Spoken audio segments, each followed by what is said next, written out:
الرحمن الرحيم. الحمد لله وحده والصلاة والسلام على أشرف المرسلين وعلى آله وصحبه أجمعين. طلبة الأعزاء، سوف نستأنف هذه المحاضرة السابعة إن شاء الله، محاضرة الصوتية السابعة، وذلك بتخصيصها بعد انتهائنا من التزامات التاجر، والتي تتمثل في آثار مترتبة عن اكتساب الصفة التجارية. سوف نخصص هذه المحاضرة إن شاء الله لحقوق الحديث عن حقوق التاجر. فإلى جانب الالتزامات التي تقع أو الواجبة على التاجر يعني في إطار ممارسة نشاطه التجاري، فقد منحه المشرع حقوق أساسية مترتبة عن اكتساب الصفة التجارية، سواء كان هذا التاجر شخصا ذاتيا أو شخصا معنويا، أي شخصا طبيعيا أو معنويا. ولعل أن هذه الحقوق تتمثل أساسا فيما يسمى بالأصل التجاري، ثم كذلك ما يسمى بحقوق الملكية الصناعية والتجارية. سوف نخصص هذه الحصة للحديث عن الحقوق المترتبة عن اكتساب الأصل أو التوفر على ما يسمى بالأصل التجاري. في إطار هذه المحاضرة بالتطرق للأصل التجاري سوف نخصص أو نتطرق له في إطار 4 نقاط أساسية. أولا، تحديد ماهيته، وهذه الماهية تتمثل أساسا في تحديد مفهومه، أي تعريف أساسي لهذا الأصل التجاري، ثم كذلك تحديد طبيعته القانونية. ثم النقطة الثالثة، تحديد ما هي أهم خصائص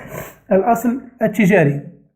النقطة الثانية هي المتمثلة في تحديد عناصر الأصل التجاري، والمتمثلة في صنفين أساسيين، هناك ما يسمى بالعناصر المعنوية، ثم هناك ما يسمى بالعناصر المادية. ثم النقطة الثالثة هي الحديث عن أهم العقود المترتبة على الأصل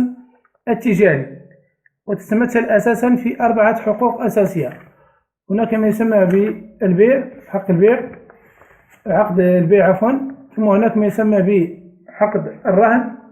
ثم هناك ما يسمى بالتسيير الحر في الأصل التجاري، ثم رابعا وأخيرا ما يسمى بتقديم الأصل التجاري كحصة في شركة. ثم النقطة الأخيرة هي الحديث عن أين تتمثل الحماية القانونية التي وفرها التشريع للأصل التجاري، والمتمثلة أساسا في حمايته من المنافسة الغير المشروعة، المتمثلة في رفع دعوى المنافسة الغير المشروعة. إذن بالنسبة للنقطة الأولى، أي تحديد ماهية الأصل التجاري، سوف نحدد أولا تعريف الأصل التجاري. إذن فنجد بأن الأصل التجاري قد حاولت أغلب التشريعات وضع تعريف لهذا الأصل التجاري، ولكن نجد كذلك بأن المشرع المغربي قد وضع تعريفا للأصل التجاري في إطار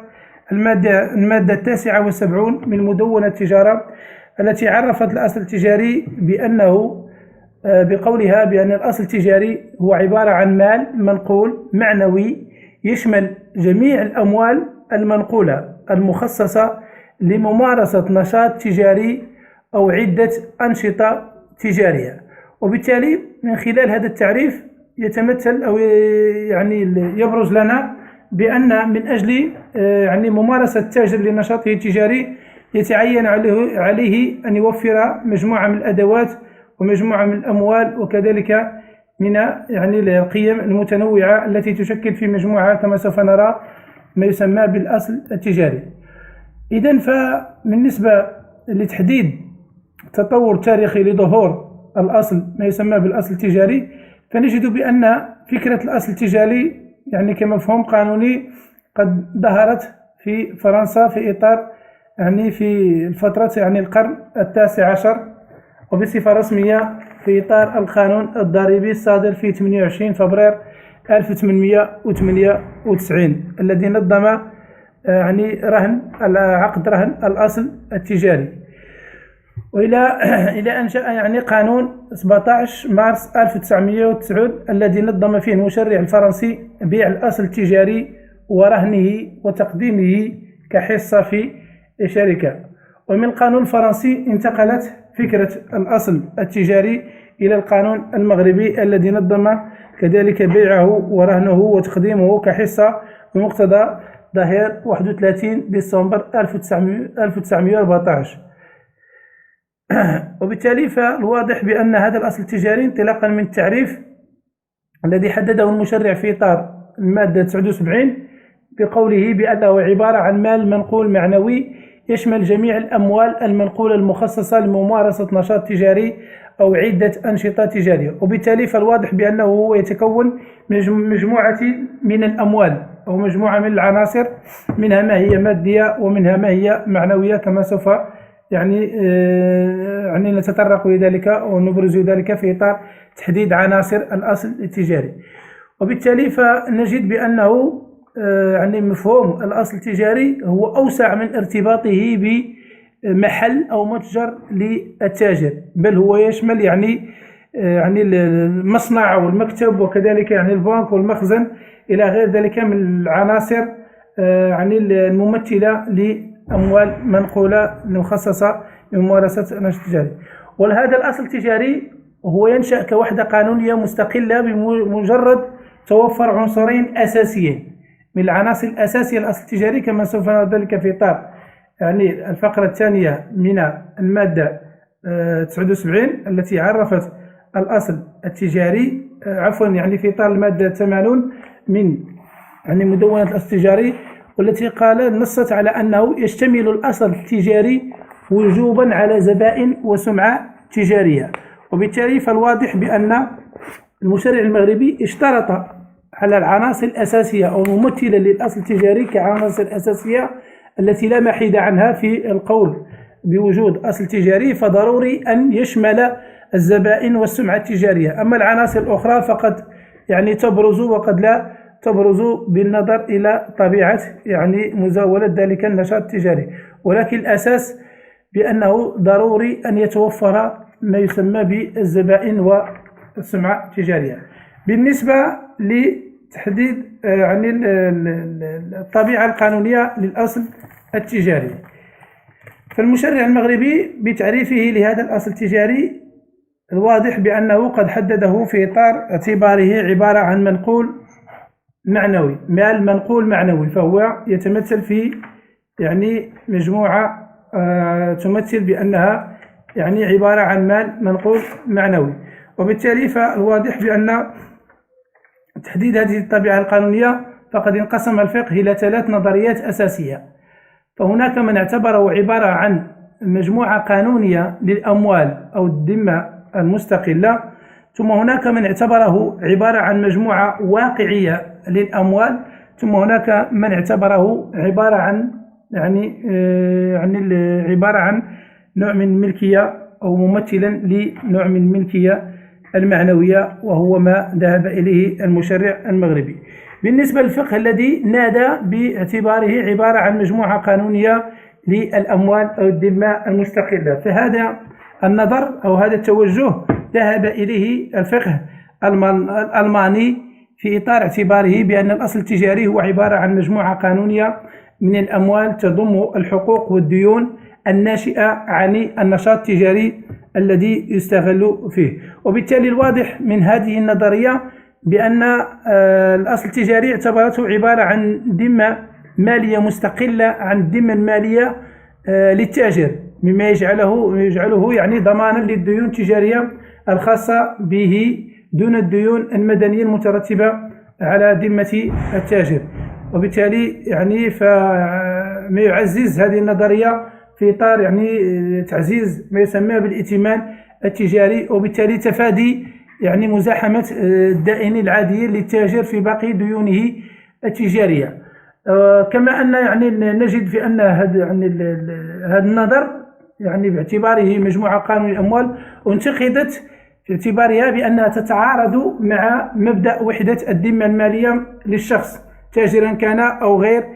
تاجرا، وهو ما ذهب إليه المشرع المغربي بأن يعني الذمة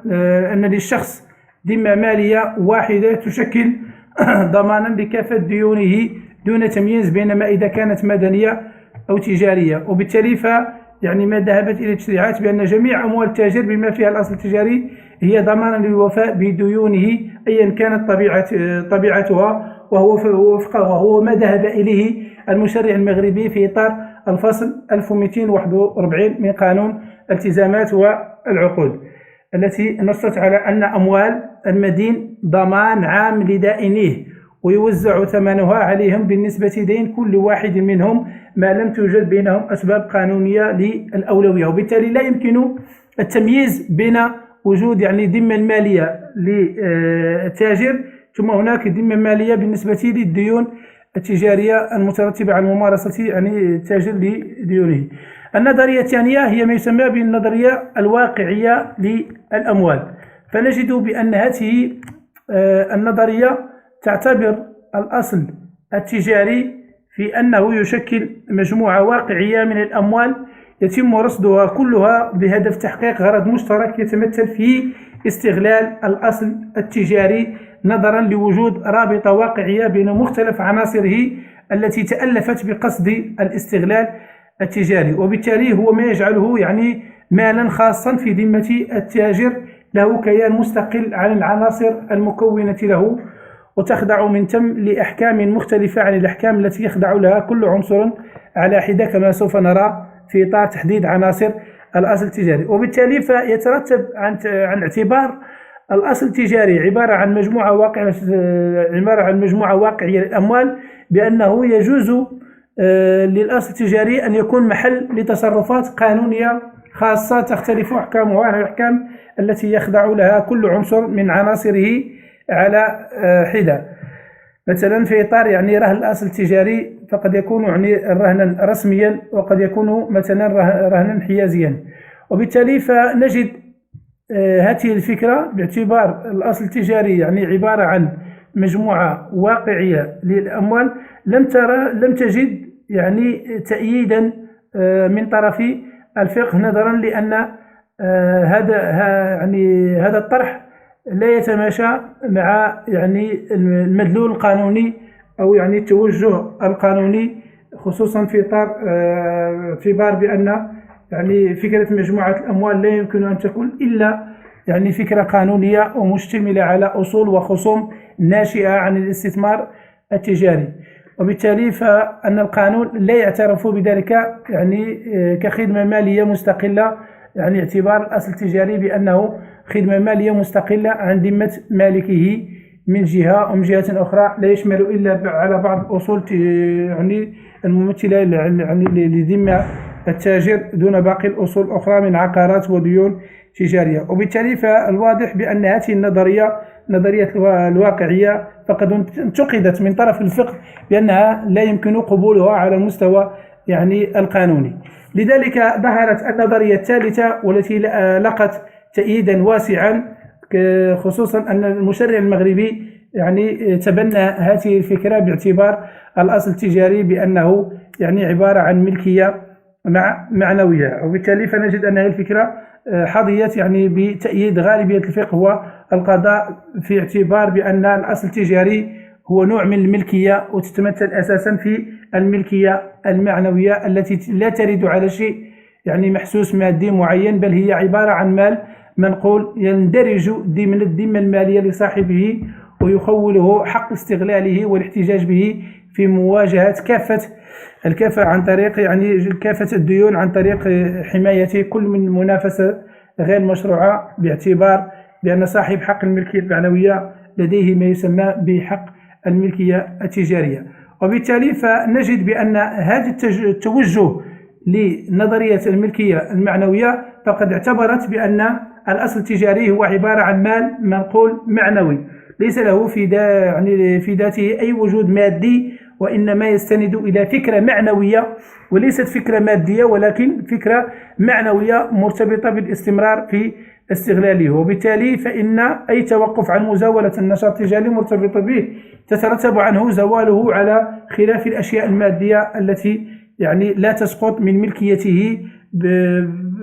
بما أنها يعني تستعمل، وبالتالي فإنها تبقى يعني مستعملة في هذا الإطار. وبالتالي فنجد بأن المشرع المغربي تبنى هذا الطرح وأخذ به باعتبار الأصل التجاري في إطار يعني تعريفه للأصل التجاري في إطار المادة 79 عندما تبنى بالقول بأن الأصل التجاري هو مال منقول معنوي يشمل جميع الأموال المنقولة المخصصة لممارسة نشاط تجاري أو عدة أنشطة تجارية. وبالتالي فالتوجه يعني المستقر عليه هو اعتبار الأصل التجاري مجموعة قانونية من الأموال وليست مجموعة يعني واقعية، بل هي مجموعة قانونية من الأموال، أي أنه يعني لها ذمة مالية مستقلة يعني. وبالتالي على اعتبار بأنها ليست لها ذمة مستقلة بل هي تدخل في إطار يعني الذمة المالية للتاجر باعتبارها حق يعني حق معنوي مكون للملكية النشاط التجاري. وبالتالي فضروري أنها يعني جميع الديون الناجمة عن هذا النشاط لا تظهر ضمن العناصر الأساسية المكونة للأصل التجاري. إذا النقطة الثالثة هي المتعلقة بخصائص الأصل التجاري. إذا الملاحظ من التعريف الذي خصصه المشرع المغربي للأصل التجاري في إطار المادة 79 من مدونة التجارة، فباعتباره للأصل التجاري هو عبارة عن ملكية معنوية أو أنه مال منقول معنوي كما يعني صرح بذلك، أنه يشمل جميع الأموال المنقولة المخصصة لممارسة نشاط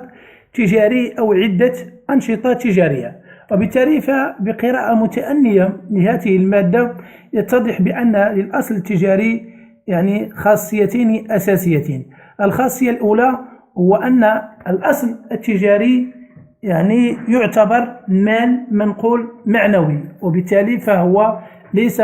يعني مجموعة قانونية من الأموال، بل هو عبارة عن مال منقول معنوي أساسه بأنه فكرة معنوية كما سوف يعني نرى ذلك. الخاصية الثانية بأن هذا المال المنقول معنوي ما يسمى بالأصل التجاري بأنه يعني هو مخصص باعتباره يشمل أموال منقولة، فهو مخصص أساسا لممارسة نشاط تجاري أو عدة أنشطة تجارية. وبالتالي يعني لا يكفي فقط في اعتبار الأصل التجاري بأنه مال منقول معنوي، يعني أنه عبارة عن حق من حقوق الملكية المعنوية أي فكرة معنوية، ولكن ضروري أن يكون مخصصا لممارسة النشاط التجاري. وبالتالي فضروري أنه يعني رهن إشارة التاجر أو رهن يعني إشارة شركة من أجل يعني ممارسة نشاطها التجاري. بالنسبة للنقطة الأولى أي الخاصية الأولى في اعتبار الأصل التجاري مال منقول معنوي، وبالتالي فالواضح بأن هذه الفكرة وهذه الخاصية بأن الأصل التجاري يبقى شيء يعني غير ملموس غير مادي مفهوم، بل هو يتمثل في يعني في إطار حق من حقوق الملكية المعنوية مفهوم، يعني شيء معنوي وليس شيء مادي. وبالتالي فهو يعني أنه في هذا الحق يعني المنقول المعنوي بطبيعة الحال هو يشمل مجموعة من العناصر المادية والمعنوية المخصصة لممارسة النشاط التجاري كما سوف نرى ذلك في إطار تحديد عناصر الأصل التجاري والتي صرح بها المشرع في إطار المادة 80 من مدونة التجارة. وبالتالي فأن للأصل التجاري في اعتباره مال منقول معنوي فهو لديه يعني كيان مستقل عن العناصر المكونة لديه، وبالتالي فيجعله بأن لديه يعني ذا قيمة اقتصادية محل حماية، بالتالي ضروري من حمايته من المنافسة الغير المشروعة. وبالتالي فباعتبار الأصل التجاري عبارة عن مال منقول، وبالتالي فإن العقار لا يدخل ضمن العناصر المكونة له، أي أنه يبقى مستقلا عن العقار الذي يتم فيه استغلال هذا الأصل حتى لو كان مملوكا للتاجر. وبالتالي فضروري بأننا في هذه الخاصية ضروري أن يعني نميز بين الأصل التجاري و يعني المحل أو ما يسمى بالمتجر أو الدكان الذي يمارس فيه التاجر نشاطه التجاري. وبالتالي فضروري أن يرتبط بأنه يعني في الغالب جرت بأن ممارسة النشاط التجاري في الغالب ما يرتبط بمكان معين من أجل ممارسته، وبالتالي فضروري أنه يعني قد يوجد هذا المحل أو قد لا يوجد. وبالتالي فالأصل التجاري يتكون استنادا أو بالضرورة الأساسية بأنه توفره على مجموعة من العناصر المادية والمعنوية لممارسة نشاطه التجاري، وبالتالي لا تستدعي طبيعته أنه يكون لديه يعني محل دائم، مفهوم؟ فقد يوجد هذا المحل أو قد لا يوجد، كما هو الشأن يعني في استعمال يعني سيارات من أجل النقل العمومي دون أن يتخذ التاجر مقرا لمزاولة هذا النشاط. وبالتالي في الواضح من العناصر الأساسية للأصل التجاري المصرح بها في إطار المادة 80، فلم يعتبر المشرع بأن العقار يعتبر يعني عنصر جوهري وعنصر أساسي في إطار الأصل التجاري، وبالتالي في هذا يعني العقار فقد يوجد أو قد لا يوجد، وخصوصا في إطار الفقرة الثانية التي نصت على أنه الفقرة الأولى أولا نصت على أن من العناصر الأساسية المكون للأصل التجاري فضروري أن يتوفر على ما يسمى بوجوبا ما يسمى بالزبائن والسمعة التجارية. لا يمكن الحديث عن وجود أصل تجاري بدون وجود زبائن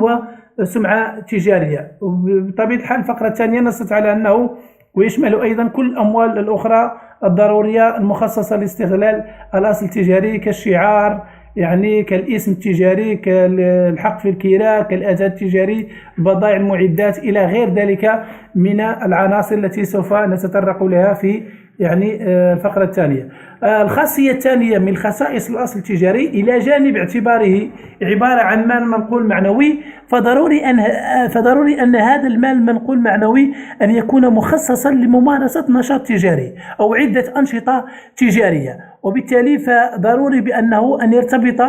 هذا الأصل التجاري في إطار استغلاله بممارسة نشاط تجاري سواء يعني على وجه الاعتياد أو الاحتراف، فضروري أن يكون مخصصا لممارسة نشاط التجاري. وبالتالي فنجد بأن هذا التخصيص الممارسة التجارية هي فيها يعني حماية لمركز التاجر ومؤسسته التجارية، وبالتالي تقوية يعني مركز دائني التاجر، وبالتالي فعليه ضروري أن يرتبط بممارسة النشاط التجاري. وبالتالي فأصحاب المهن الحرة من محامي طبيب يعني صيدلي إلى غير ذلك فإنه يعني لا يتوفرون على أصل تجاري بالرغم من مزاولة يعني نشاطهم في إطار مكاتب أو عيادات، ذلك أن يعني جميع العناصر أو بعض العناصر المادية أو المعنوية التي يتكون منها يعني الأصل التجاري قد يعني تستجمع وقد لا تستجمع، ذلك أنه ضروري أن يكون هذا النشاط مخصص لممارسة نشاط تجاري، وأن نشاطهم قد يكتسي طابعا مدنيا وليس طابعا تجاريا. وبالتالي فأنه مثلا ممارسة يعني المحامي أو الطبيب وكذا فهو يمارس مهنة حرة وليس يعني يمارس نشاط تجاري، فهو يعني من أجله يعني يقتات ويعني يوفر ما يقتات على مستوى يعني معيشيته اليومية، فتبقى يعني مهنة من أجل مزاولتها في إطار أنه يزاول يعني اختصاصه أو أنه يعني يوفر يعني ما يسمى بلقمة العيش. النقطة الثانية في إطار يعني تحديد الأصل التجاري، بعد أن انتهينا من ماهية الأصل التجاري ننتقل الآن للحديث عن عناصر الأصل التجاري. فالواضح بأن الأصل التجاري ضروري أن يتوفر على عناصر أساسية، خصوصا أن المشرع ميز بين هذه العناصر في إطار عناصر ضروري أن تتوفر، ولا يمكن الحديث عن الأصل التجاري دون أن تتوفر هذه العناصر، خصوصا كما نص المشرع يعني عنصرين أساسيين هم الزبائن والسمعة التجارية. وهناك عناصر أخرى في إطار الفقرة الثانية كما نص المشرع بأنه يشمل أيضا كل الأموال الأخرى الضرورية لاستغلال الأصل كالاسم التجاري والشعار والحق في الكراء والأثاث التجاري والبضائع والمعدات والأدوات وبراءات الاختراع والرخص وعلامات الصنع والتجارة والخدمة والرسوم والنماذج الصناعية، وبصفة عامة كل حقوق الملكية الصناعية أو الأدبية أو الفنية الملحقة بالأصل. وبالتالي فالواضح بأن اعتبار الأصل التجاري مال منقول معنوي فرض بأنه ضرورة أن يشتمل على مجموعة من العناصر التي يعني تصنف إلى صنفين، فهناك عناصر مادية وهناك عناصر معنوية، ولكن الأساس أنه ضروري أن يتوفر وجوبا ما يسمى بالزبائن والسمعة التجارية، والتي تدخل في إطار العناصر المعنوية. وبطبيعة الحال بأن هذين العنصرين هم متلازمين فيما بينهم، لا يمكن الحديث عن وجود زبائن بدون وجود سمعة تجارية، والعكس صحيح، لا يمكن الحديث عن زبائن عن وجود عن سمعة تجارية بدون وجود زبائن. فالذي يوفر السمعة التجارية هو وجود الزبائن، والذي يوفر السمعة التجارية هو توفر يعني هؤلاء الزبائن. فعنصرين هؤلاء إجباريين وأساسيين في إطار يعني الحديث عن الأصل التجاري. إذن فالعناصر الأخرى قد توجد وقد لا توجد، مثلا الحق في الكراء قد يوجد وقد لا يوجد، لأنه قد يكون التاجر ذلك محله التجاري، وبالتالي فهذا ذلك المحل التجاري هو في ملكيته، وبالتالي فهو مستغني عن الحديث عن يعني ضرورة توفر على الحق في الكراء ذلك الأصل التجاري، لأنه بطبيعة الحال يستغل يعني محله أو دكانه من الجهة. ثم هناك بعض الأنشطة قد تتطلب وجود رخصة، وهناك يعني ضرورة توفر مثلا بأنه قد يتوفر على يعني ضرورة توفر على أتات أو الشعار إلى غير ذلك. وبالتالي فيمكن تصنيف هذه العناصر الأساسية للأصل التجاري إلى عناصر معنوية وأخرى مادية. وبالتالي فالأصل التجاري في إطار تحديده واعتباره يعني مال منقول معنوي، فضروري أن يشتمل وجوبا على الزبائن والسمعة التجارية والاسم التجاري والشعار وحق الكراء وبراءات الاختراع والرخص والرسوم والنماذج الصناعية وجميع حقوق الملكية الصناعية أو الأدبية أو الفنية التي لها ارتباط باستغلال الأصل التجاري. وبالتالي فهذه العناصر كلها يمكن اعتبارها يعني تعتبر عناصر معنوية وليست مادية، في حين أن العناصر المادية تتمثل أساسا في المعدات والأدوات والبضائع، في المعدات والأدوات والبضائع. وبالتالي فالواضح بأن هذه العناصر المعنوية يعني بأهميتها، خصوصا أنه ضروري أن يتوفر العنصرين الأساسيين كما قلنا الزبائن والسمعة التجارية، فإنه يعني لا تشترط بتوفرها يعني في مجموعها كما قلنا، ولكن ضروري أن يتوفر الزبائن والسمعة التجارية. وبالتالي فقد توجد العناصر الأخرى وقد تغيب، مفهوم؟ وبالتالي وذلك بالنظر إلى أهمية وطبيعة ذلك النشاط التجاري. بالنسبة للعنصر الأول هو ما يسمى بالزبائن. يتمثل هؤلاء الزبائن في مجموع الأشخاص الذين يتعاملون مع التاجر، مفهوم؟ يعني تاجر معين بصفة دائمة لما يجدون فيه من ثقة وإحساس واطمئنان في هذا التعامل نظرا لصفات معينة تتوفر في هذا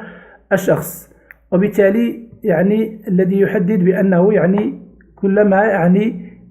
كانت هناك يعني معاملة ويعني إحسان وثقة كلما توفر هؤلاء الزبائن. وبالتالي فضروري أنه يعني الوجود هؤلاء الزبائن فهم مرتبطين يعني ارتباط أساسي باستغلال ذلك يعني النشاط التجاري. وبالتالي فالتاجر يكتفي يعني باستغلال زبائن يعني زبائنه في هذه الحالة، يعني ضروري أن يكون. أما إذا استغل زبائن يعني غير مخصصين له أو أنهم ليس يعني لعناصر أخرى أو لتجار آخرين، فإنه لا يكتسب الأصل التجاري. لماذا؟ لأنه لا يتوفر على ما يسمى بعنصر الزبائن. وبالتالي بالنسبة للمحلات التي تشتغل في إطار عقد التسيير الحر للأصل التجاري كمثلا كمحطات البنزين، وكما هو الشأن بالنسبة للمحلات أو الفضاءات المستغلة داخل المراكز التجارية الكبرى كمرجان إلى غير ذلك، فهؤلاء يعني يتوفرون على ما يسمى بالزبائن. أما بالنسبة يعني السمعة التجارية. فهؤلاء السمعة التجارية فالمقصود بها هو قدرة يعني المتجر أو المحل على استقطاب زبائن بسبب يعني تعامل التاجر أو موقعه أو ثقته أو شهرته، كما هو الشأن بالنسبة مثلا للمتاجر التي تنتمي إلى سلسلة دولية، مثلا يعني متاجر يعني مثلا مروة، أو أنه من متاجر مرجان أو أسواق سلام إلى غير ذلك. فهذه يعني تتوفر على زبائن. ثم هناك بعض المتاجر التي قد تتوفر يعني في أماكن سياحية فيقتاد عليها هؤلاء السياح، أو بعض المطاعم أو بعض يعني الفنادق إلى غير ذلك من المتاجر التي اكتسبت سمعة تجارية بالنظر لإقبال الزبناء عليها. وبالتالي يعني ضروري أن ترتبط هذه السمعة التجارية يعني ارتباط أكثر منه يعني بصاحب المحل. يعني صاحب المحل التجاري هو الذي يجعل هذه السمعة التجارية يعني تتوفر أكثر. وبالتالي يعني كلاهما، يعني كل من السمعة التجارية والزبائن كلاهما يعني يكمل الآخر. وبالتالي كلما ازداد عدد الزبناء كلما ازدادت يعني سمعة يعني ذلك المحل التجاري، وبالتالي ازدادت سمعة ذلك التاجر. والواضح من الواقع العملي بأنه يعني كل منهما يعني يكمل الآخر من أجل يعني الحفاظ على جميع المزايا التي يتوفر عليها ذلك التاجر. يكون هناك اتصال بين الزبائن، وتكون هناك يعني معاملة حسنة لهؤلاء الزبائن من أجل توفر يعني السمعة التجارية. وبالتالي كلما ازدادت السمعة التجارية كلما ازداد هؤلاء الزبائن. العنصر الثاني من عناصر المعنوية للأصل التجاري. لماذا قلنا العنصر الثاني؟ لأنه بطبيعة الحال فالزبائن والسمعة التجارية يمكن اعتبارهما يعني عنصرين متلازمين، وبالتالي يمكن القول بأنهم يشكلان عنصر واحد. بالتالي لا يمكن فصل الزبائن عن السمعة التجارية، ولا يمكن فصل السمعة التجارية عن الزبائن. العنصر الثاني هو الاسم التجاري أو ما يسمى بالعنوان التجاري. ويقصد بالاسم التجاري هو التسمية التي يطلقها التاجر على محله التجاري بطبيعة الحال لكي يميزه عن غيره من المتاجر الأخرى المماثلة لنفس النشاط، يعني تكون هناك سهولة من أجل التعرف عليه من طرف الزبائن. وبالتالي فمن خلاله يمكن له يعني لهذا التاجر أن يزاول نشاطه التجاري ويوقع باسمه يعني ذلك يعني الاسم ذلك تلك التسمية التي أطلقها على ذلك المحل، يعني كل أوراقه ومطبوعاته المتعلقة بهذا النشاط، كما يكتب على مدخل المتجر أو المؤسسة الصناعية هذا العنوان أو هذا الاسم التجاري لكي يميزه عن غيره من المتاجر والمؤسسات التي قد تمارس نفس النشاط. أما بالنسبة للأشخاص طبيعيين يعني في الغالب أنه يعني في هؤلاء الأشخاص الطبيعيين ما يستعملون الاسم التجاري انطلاقا من الاسم العائلي للتاجر، أنه يعني كنية على لقبه العائلي، وإما يعني اسم مبتكر يعني مستجد مفهوم لجذب الزبائن. وفي الغالب ما يتم استعمال بعض التسميات أو العناوين التي تثير يعني فضول الزبائن، أو أنها يعني تجعله ذلك الاسم يعني يثير الانتظار من أجل زيارة ذلك المحل التجاري، أو قد يكون عبارة عن اسم مستعار من أجل تمييز ذلك السبب. أما بالنسبة للشخص المعنوي خصوصا بالنسبة للشركات التجارية فالواضح بأنها يعني لا تعطي اسم تجاري، ولكنها تعطي تسمية أو ما يسمى بالعنوان الاجتماعي مفهوم. وهذا العنوان الاجتماعي وهذه التسمية فهي تستمده من الغرض الذي أنشئت من أجله، أو من اسم مبتكر يعني في إطار هذه الأسماء التي تميزها عن غيرها من الشركات الأخرى. ويجب أن يكون الاسم متبوعا أو مسبوق بعبارة تدل على نوع الشركة في إطار يعني تمييزها عن بعض الشركات المشابهة. وبالتالي فعند وضع هذه التسمية ضروري أن يتم تسجيله في إطار السجل التجاري. لماذا؟ لأن المشرع المغربي وفره له يعني نوع من الحماية القانونية من يعني في إطار رفع دعوى المنافسة الغير المشروعة، بأنه بمجرد تسجيله في إطار السجل التجاري فإنه لا يمكن لأي شخص آخر أو شركة أخرى أن تستعمل نفس الاسم التجاري أو العنوان التجاري يعني كاسم يعني مستعار. لماذا؟ لأنه يعني تم يعني تسجيله، وبالتالي فأصبح حقا مملوكا لذلك التاجر أو تلك الشركة التجارية التي استعملته سابقا، وهو ما هو واضح في إطار المادة 70 من مدونة التجارة التي يعني وفرت الحماية القانونية لهذا الاسم وهذا الكلمة. مثلا بالنسبة مع المحلات التجارية الواضح بأنه يعني كثير ما نجد بعض التسميات، مثلا أسواق السلام أو مرجان أو ماكرو أو كارفور إلى غير ذلك، فهي مميزة عن محلات أخرى. كما أجازت يعني المادة 72 مدونة التجارة بأنه للشخص الذي استعمل ذلك الاسم التجاري أو أنه خصوصا استعمل اسم تجاري بدون إذن أو يعني صاحبه وبالتالي استعمله بصفة غير قانونية، فإنه ضروري أن يقوم بتعديل هذا يعني الاسم، وبالتالي مع حفظ الحق للشخص المتضرر سواء كان تاجر أو شركة تجارية أن يطالب بالتعويض عن الضرر الذي قد يلحقه من استعمال هذا الاسم التجاري بدون إذن يعني مالكه أو صاحبه. العنصر الثالث هو ما يسمى بالشعار، والشعار في الغالب ما يعني يتميز أو يلقب بمجموعة من المصطلحات كعلامة تجارية أو كرمز أو كإشارة مبتكرة التي يضعها التاجر على منتجاته بقصد تمييزها عن غيرها من المنتجات المماثلة. وبالتالي في الغالب ما نجد بأن التاجر أو شركة تجارية تستعمل هذا الشعار أو هذه الإشارة وهذا الرمز من أجل تمييز بضاعتها عن يعني البضائع الأخرى يعني تاجر مماثل أو نشاط تجاري مماثل. وبالتالي في الغالب ما نجد بأن هذا الشعار أو هذا الرمز يعني يتخذ شكل رسم أو صورة أو إشارة للفت انتباه الجمهور إلى يعني تلك الخاصية التي تميز المحل التجاري عن باقي المتاجر، لا سيما تلك المزاولة لنفس النشاط. وبالتالي فالغالب ما نجد بأن مجموعة من الشركات تستعمل هذا الرمز وهذا الشعار، مثلا أودي مفهوم، فغالبا أودي ما نجد بأن هناك أربع دائرات من أجل تمييزها مثلا عن شعار المرسيدس الذي عبارة عن دائرة واحدة ويتخللها يعني مثلث مفهوم، من أجل تمييز مثلا في إطار يعني شركات متكلفة بالسيارات بأن هذه الشركة يعني أودي وهذه الشركة يعني خاصة بمرسيدس كصنع ألماني إلى غير ذلك. ومثلا يعني في سكودا بأن لديها شعار آخر، ثم كذلك يعني رونو إلى غير ذلك من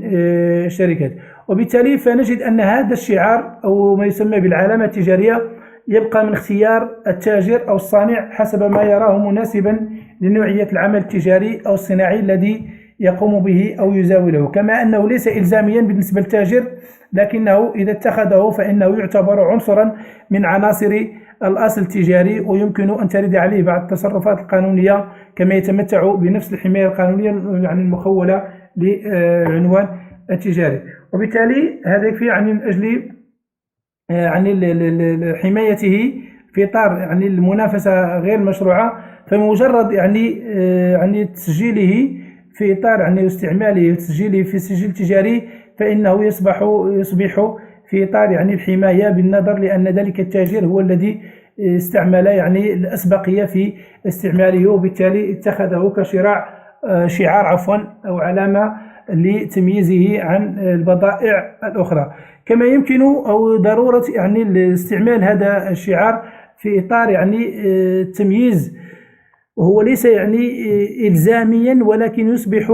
إلزاميا عند تسجيله في السجل التجاري. كما يتعين التمييز بين الشعار كرمز للمحل التجاري والعلامة التجارية التي يستعملها التاجر ويضعها على منتجاته وبضاعته تمييزا لها عن غيره من البضائع والمنتجات المشابهة لها، وبالتالي يجعل أنه يعني هناك سهولة على مستوى التعرف على هذه المنتجات وهذه البضائع انطلاقا من ذلك الرمز أو من تلك العلامة التجارية، وبالتالي فعند تسجيلها فتصبح حقا من حقوق الملكية الصناعية التي تحظى بحماية قانونية خاصة متى تم إيداعها وتسجيلها لدى المكتب المغربي للملكية الصناعية، ثم كذلك لدى المكتب الدولي للملكية الصناعية من أجل توفير حماية دولية كما هو محدد في إطار الضوابط القانونية. العنصر الرابع هو ما يسمى بالحق في الكراء. فنجد أن هذا الحق في الكراء فقد يوجد كما قلنا وقد لا يوجد،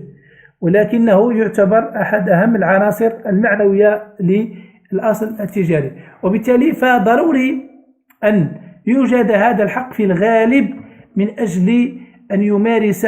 التاجر نشاطه التجاري. فضروري أن يتوفر لديه محل أو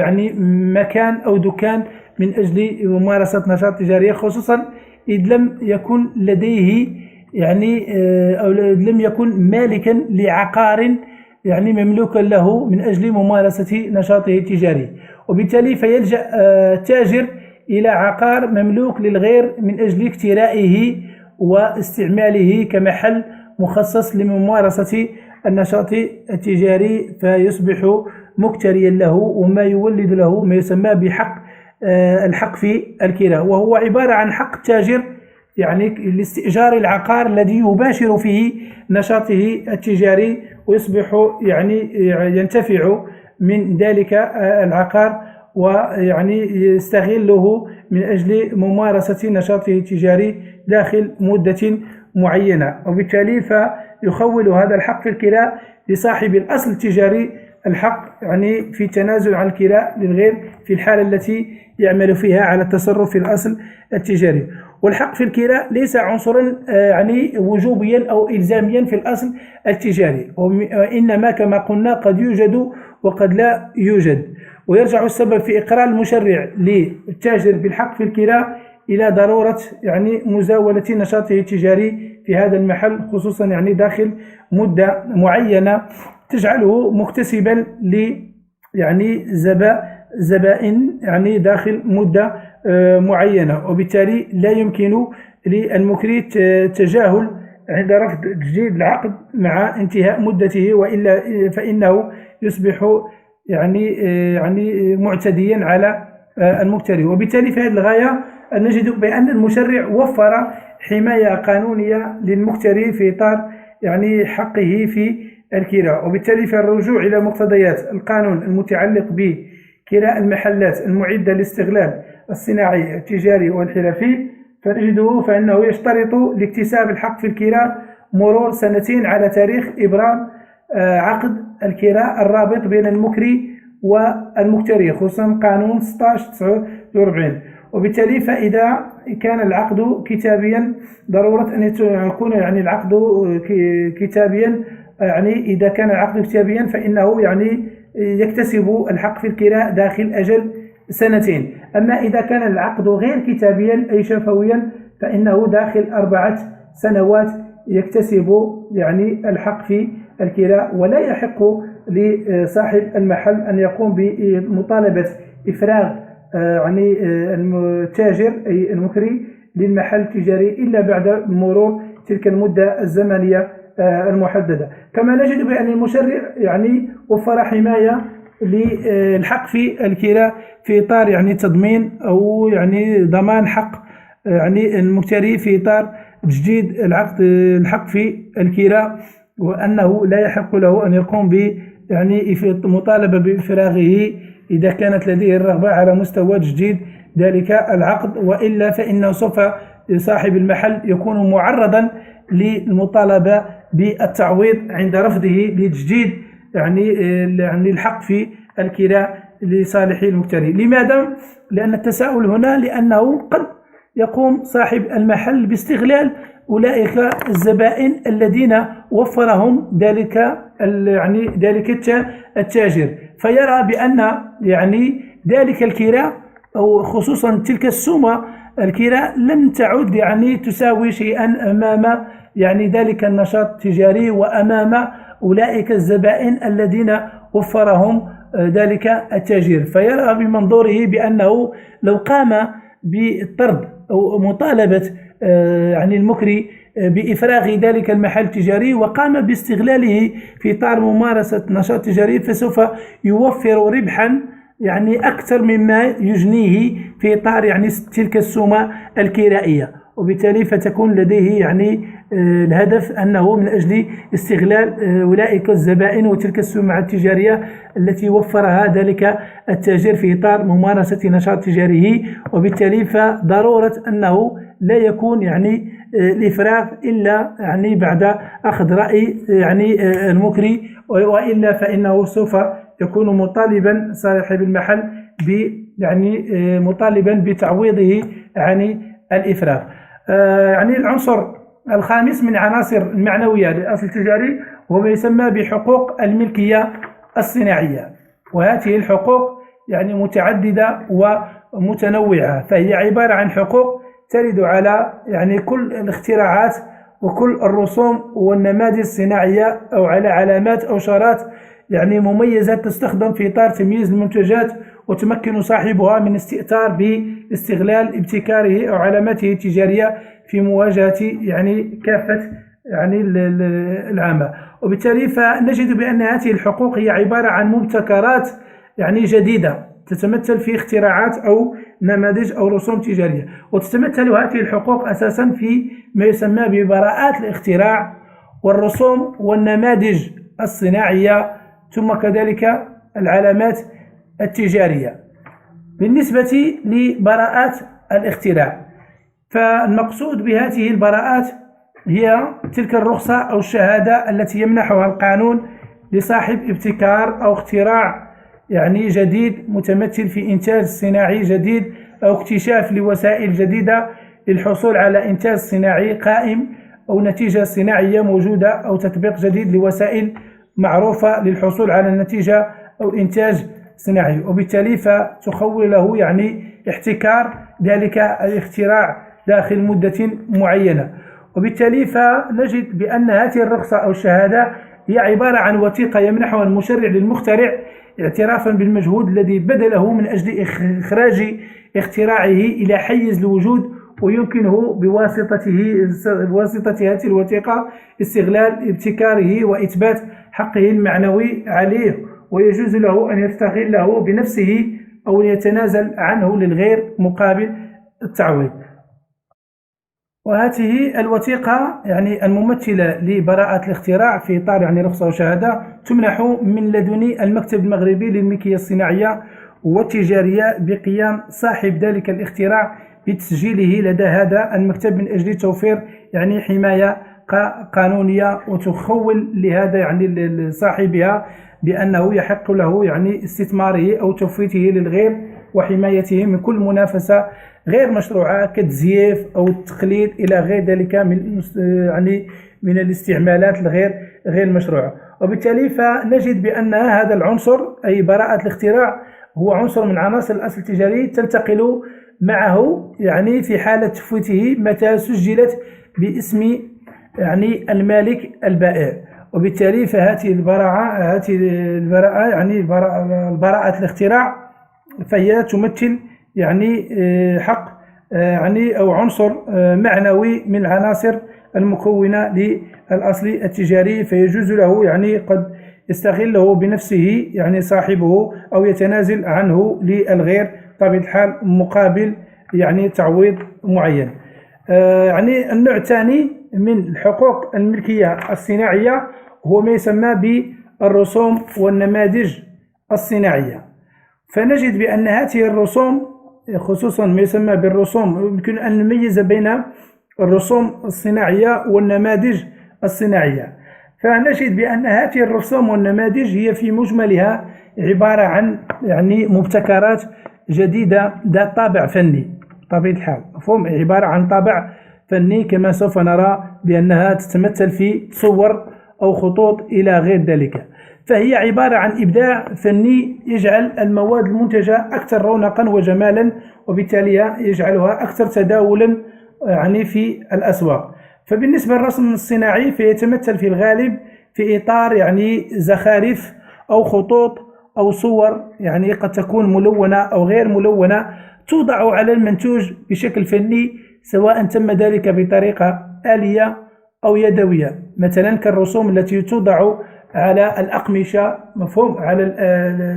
الألبسة مثلا، أو على الأواني، مفهوم، خصوصا في خلف الأواني، أو مثلا في إطار الرسوم التي قد تضع على بعض الأقمشة كأديداس كالنايك كذا، يعني عبارة عن رسوم تميزها عن منتجات الأخرى. أما بالنسبة للنماذج الصناعية فهي عبارة عن تصميم أو قالب أو مجسم جديد مبتكر يوضع فيه الإنتاج ويجعله يعني متميزا عن غيره من الأشكال، كالأشكال الجديدة للسيارات مثلا، مفهوم، يعني نموذج سيارة يعني تميزها عن السيارات الأخرى. ونجد أن بهاته كلما يعني قام أصحاب هؤلاء الرسوم والنماذج الصناعية بتسجيلها لدى يعني السجل التجاري، فإن المشرع يوفر لها يعني نوع من الحماية القانونية، فيتم تسجيلها في إطار يعني المكتب المغربي للملكية الصناعية، باعتبارها يعني مبتكرات جديدة توفر لها الحماية من المنافسة الغير المشروعة. العنصر الثالث في إطار هذه العناصر المكونة للحقوق الملكية الصناعية هو ما يسمى بالعلامات التجارية. فهذه العلامات يعني في الغالب ما يعني تتمثل في يعني علامات صنع أو علامات يعني تجارية توضع أو يضعها المنتج على منتوجاته من أجل تمييزها عن غيرها من المنتجات الأخرى التي قد تتماثل أو تتشابه معها، من أجل يعني تمييزها من يعني إبراز أهميتها وكذلك يعني نوعيتها. وقد تصل هذه العلامات مع مرور الزمن في إطار يعني باعتبارها كدليل على يعني جودة ذلك الإنتاج، أو أنها يعني تميز ذلك الإنتاج في إطار يعني جودته عن العلامات الأخرى. وهذه العلامات إما أن تكون علامات صنع أو علامات تجارية أو علامات جودة، وهي عكس شعار بتنظيم قانوني، فإنها خاصة بها من أجل حماية استعمالها على الصعيدين الوطني والدولي. ويشترط لتمتع هذه الحماية بالنسبة لحماية العلامات التجارية ضرورة أن تكون هذه العلامة التجارية أصلية وغير متداولة، وأن يتم القيام بإجراءات إيداعها وتسجيلها لدى المكتب المغربي للملكية الصناعية الموجود في الدار البيضاء، ثم كذلك يعني في إطار تمييز أو توفير الحماية الدولية ضرورة تسجيلها لدى المكتب الدولي للملكية الصناعية. وبالتالي فنجد بأن هذه العلامات المتمثلة في علامات الصنع أو علامات يعني الجودة أو علامات تجارية، فبطبيعة الحال هي تبقى من اختيار التاجر، فالتاجر هو الذي لديه يعني الاختيار من أجل تحديد هذه العلامات بالنظر إلى يعني ما يراه مناسبا وملائما مع نشاطه التجاري. وبالتالي فنجد بأن هذه العلامات الممثلة كذلك توفر لها حماية عندما يتم تسجيلها في إطار المكتب المغربي للملكية الصناعية. والملاحظ بأن كل هذه الحقوق يعني الممثلة للملكية الصناعية، سواء تمثلت في براءات الاختراع أو في الرسوم الصناعية أو النماذج الصناعية أو العلامات التجارية، فهي جميعها عبارة عن حقوق تقبل التصرف فيها مستقلة عن باقي عناصر الأصل التجاري. ثم كذلك الملاحظ بأن هذه العناصر كما قلنا قد توجد في نشاط تجاري وقد لا توجد في نشاط تجاري، فهي كما قلنا تبقى غير إلزامية ووجوبية على مستوى يعني ضرورة توفرها، لكن في الغالب ما نجد كل هذه الحقوق يعني متوفرة في إطار نشاط تجاري من أجل أولا تمييزها عن الأنشطة الأخرى، ثم كذلك من أجل توفير نوع من الحماية القانونية لهذه المنتجات يعني الخاصة بذلك التاجر. العنصر يعني السادس من عناصر المعنوية المكونة للأصل التجاري هو ما يسمى بحقوق الملكية الأدبية والفنية. هذه الحقوق هي عبارة عن حقوق معنوية تتمثل أساسا في الإنتاجات التي يعني يوفرها أولئك المؤلفين أو يعني أصحاب الفن أو أصحاب الأدب، يعني في إطار يعني تأليف أو يعني تأليف يعني مؤلفاتهم أو منتجاتهم الأدبية والفنية. وبالتالي فيقوم هؤلاء المؤلفين أو هؤلاء الأدباء تأليف يعني مجموعة من يعني المؤلفات سواء الأدبية أو الفنية. بطبيعة الحال هي في الغالب أنها يعني طبيعتها هي تتمثل في عبارة عن أعمال مدنية وليست أعمال تجارية، وبالتالي فذلك التأليف فبالنسبة للمؤلف فهو يعتبر إنتاج فني أو إنتاج أدبي ذو طبيعة مادية وليس طبيعة تجارية، ولكن يتم استغلاله من طرف دور النشر وكذلك يعني دور التوزيع عبر طبعها وبيعها وتوزيعها. وبالتالي هنا تصبح يعني يترتب عن ذلك يعني يرتب لها ما يسمى بحق النشر وحق التوزيع، وتصبح تشكل أحد العناصر المعنوية المشكلة للأصل التجاري، وتنتقل ملكيتها إلى تلك الدور يعني التي قامت بطبعها ونشرها. وبالتالي فنجد بأن الناشر أو يعني دور الطبع هي التي تتولى استغلال هذه المؤلفات أو هذه الإنتاجات الأدبية أو الفنية أو الذهنية التي يعني يؤلفها أولئك المؤلفين أو أولئك الأدباء من أجل يعني تحقيق نوع من الربح. وبالتالي في المؤلف فذلك الربح الذي يحصل عليه من طرف دور طبع دور النشر والتوزيع فهو لا يعتبر عبارة عن ربح مادي يمثل يعني نشاط تجاري أو يمثل يعني طبيعة تجارية، فهو حق من حقوقه، هو عبارة عن استغلال يعني أدبي وفني. وبالتالي فتقوم لماذا يتم يعني انتقاله وتمييزه إلى اعتباره عنصر من عناصر المكون الأصل التجاري؟ لماذا؟ لأن تلك الدور أو تلك يعني دور النشر أو الطبع أنه من أجل استغلال تلك الإنتاجات الأدبية الفنية فهي تلتزم أو ضرورة أن توفر مجموعة من الأدوات والأجهزة والتجهيزات من أجل إخراج تلك المؤلفات الأدبية والفنية، وبالتالي فتصبح أو تشكل يعني نوع من الحقوق يعني المعنوية والممثلة لحقوق الملكية الأدبية والفنية التي تستغل من طرف تلك الدور النشر والتوزيع التي قامت بتحويل هذه المؤلفات وإخراجها إلى الحيز الواقعي من أجل تحقيق الربح. أساسها هو تحقيق نوع من الربح. العنصر السابع والأخير من العناصر يعني المعنوية المكونة للأصل التجاري هو ما يسمى بالرخص الإدارية. فبالغالب ما نجد بأن من أجل استغلال يعني أو القيام بنشاط تجاري فبالغالب ما نجد بأن السلطات المحلية أو السلطات الإدارية تشترط ضرورة توفر على رخصة أو إذن سابق من أجل مثلا فتح مقهى أو مطعم أو صالة للألعاب أو إلى غير ذلك من يعني النشاطات سواء التجارية أو الصناعية التي تشترط من أجل إخراجها إلى الواقع ضرورة توفر على إذن مسبق أو ترخيص الإداري. لماذا هذا الترخيص؟ فيتم وضع يعني النظر إلى مدى تقيد ذلك النشاط التجاري بكل الشروط المتوفرة أو المتطلبة من أجل يعني إيجاده، وبالتالي تقيده مثلا بشروط الصحة والسلامة وب يعني الالتزام ب يعني ما يعني الحقوق أو الالتزامات التي تسجل عليه مثلا في إطار أداء حق الضرائب إلى غير ذلك. وبالتالي فهذا الترخيص أو هذا الإذن الإداري يعني عند الحصول عليه يصبح ممثلا لعنصر من عناصر المعنوية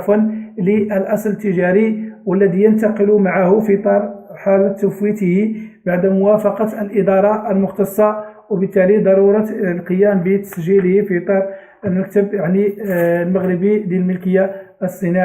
الصناعية والتجارية. ننتقل الآن إلى ما يسمى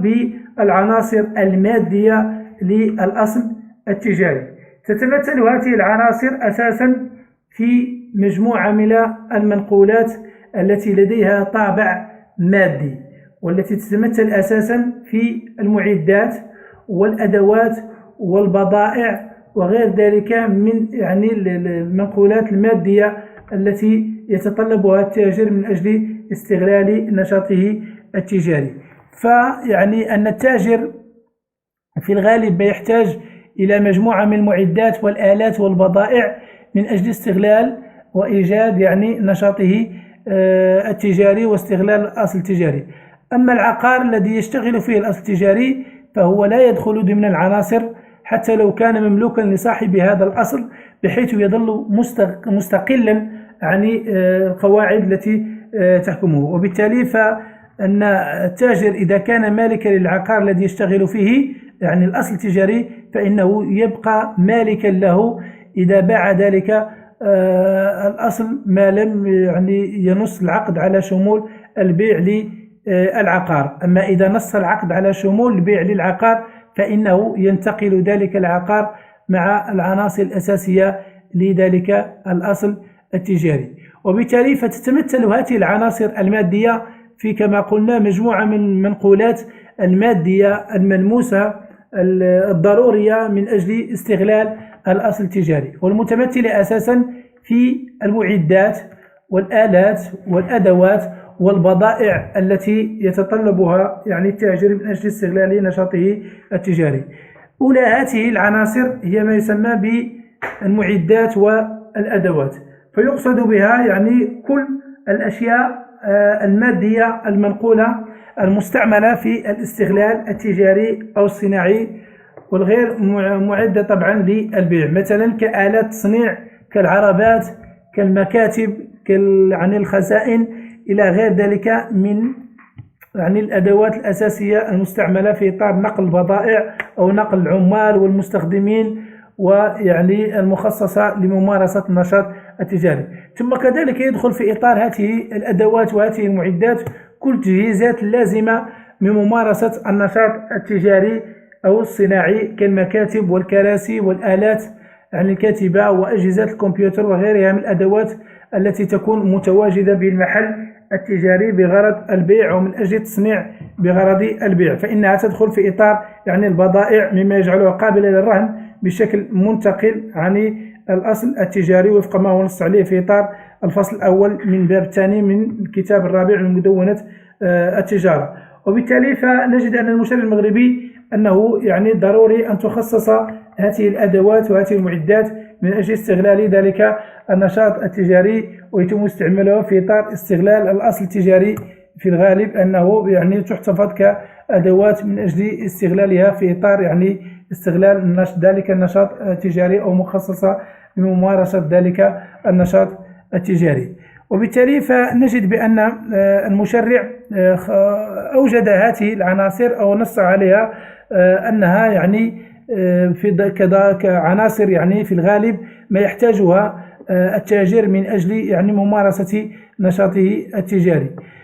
يعني العنصر الثاني من العناصر المادية هو ما يسمى بالبضائع، ويقصد بالبضائع كل المنقولات الموضوعة بالمحل التجاري أو المستودعات التابعة لهذا المحل بقصد البيع، سواء اتخذت شكل مواد كاملة الصنع أو نصف مصنع،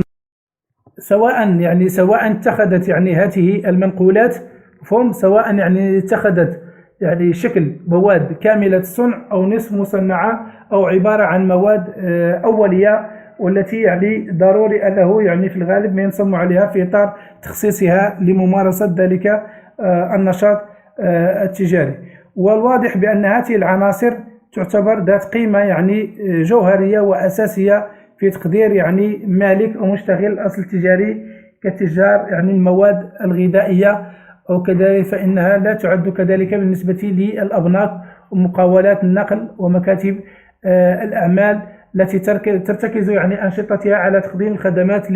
للجمهور وليس على عمليات البيع والشراء الواردة على المنقولات، بخلاف التجار مثلا المواد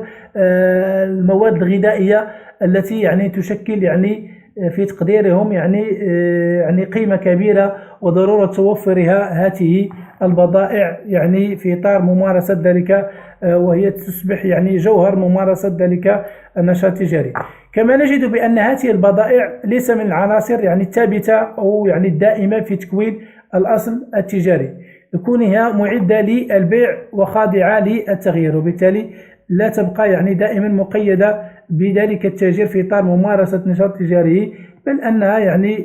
تنتقل في إطار عمليات البيع والشراء. والأمر الذي يجعلها يعني غير ثابتة وغير مستقرة ما جعل المشرع المغربي في إطار يعني المادة 107 مدونة التجارة يعني استبعدها من جملة العناصر المكونة للأصل التجاري التي يتم رهنها، بقوله في إطار هذه المادة: لا يجوز أن يشمل رهن الأصل التجاري سوى العناصر المحددة في المادة 80 من مدونة التجارة باستثناء البضائع. وبالتالي فرهن الأصل التجاري يقتضي يعني نقل كل تلك المكونات إلى الدائن المرتهن باعتبارها منقولات وتصبح في حيازته، ولكن عن المشرع استثنى من هذه المنقولات ما يسمى بالبضائع. ومع ذلك يجوز لصاحب الأصل التجاري يعني التصرف في البضائع كلها أو بعضها يعني مستقلة عن الأصل التجاري، بحيث يمكن بيعها لوحدها أو يحتفظ بها ويفوت الأصل التجاري من دونها، كما يمكنه التخلي عن حيازتها للدائن المرتهن وفقا لما تقضي به القواعد العامة، رغم ما سيكون لذلك من تأثير على تجارته، ولكنها يعني قد تنتقل مع يعني عقد الرهن، وقد لا يعني في الغالب أنها لا تنتقل، أو أنه يعني باستثناء أنه كما نص المشرع على المادة 107 أنها لا تنتقل يعني في إطار العناصر المحددة في إطار يعني المادة 80 التي يعني ضرورة باعتبارها يعني تنتقل باعتبارها عبارة عن منقولات مادية، لأنها غير ثابتة يعني قد تستمر مع التاجر وقد تنتقل في إطار عمليات البيع، وبالتالي لا تتميز بالاستقرار والثبات. إذن هذا كل ما يتعلق بالعناصر المكونة للأصل التجاري. ثم النقطة الثانية هي ما يتعلق بالعقود الواردة على الأصل التجاري، وكما قلنا سابقا بأن هذه العقود تتمثل في 4 عقود أساسية. أولاها هو ما يسمى ببيع الأصل التجاري، والمنظم في إطار مدونة التجارة من المواد يعني المادة 81 إلى المادة 108، ثم كذلك بالنسبة للقواعد العامة الواردة في إطار قانون التزامات من الفصل 478 إلى الفصل 618 من قانون التزامات والعقود. هذا بالنسبة لعقد البيع. العقد الثاني الوارد الذي يرد على الأصل التجاري هو رهن، ما يسمى برهن الأصل التجاري. على مستوى هذا الرهن كما سوف نرى أنه يتطلب مجموعة من الشروط الأساسية يعني في إطار يعني تمييزه، خصوصا يعني في إطار التنظيم الذي وفره المشرع بتوفر أن هذا الرهن يعني وفر له أحكام خاصة في إطار يعني المواد من المادة 106 حتى المادة 151 من مدونة التجارة. ثم يعني العقد الثالث هو المتمثل في تقديم هذا يعني تقديم الأصل التجاري باعتباره يعني حصة في إطار الشركة، فهم أنه يقدم كحصة في الشركة، وبالتالي فيصبح يعني ترد عليه يعني نقل هذه الملكية من مالكه إلى يعني مالك الشركة. وقد وفر له المشرع يعني مجموعة من يعني المقتضيات الخاصة في إطار المادتين 104 والمادة 105 من مدونة التجارة. ثم العقد الأخير هو ما يسمى بعقد التسيير الحر. هذا العقد كذلك يرد على الأصل التجاري، فهم باعتباره مال منقول معنوي، فقد يسير من طرف يعني شخص آخر يستغله تحت مسؤولية مالك الأصل التجاري أو مستغله، خصوصا في إطار يعني المقتضيات التي نظمها المشرع في إطار المادة 152 من مدونة التجارة، التي يعني منحت هذا العقد الذي قد يرد على الأصل التجاري أو إحدى العقود الواردة على الأصل التجاري.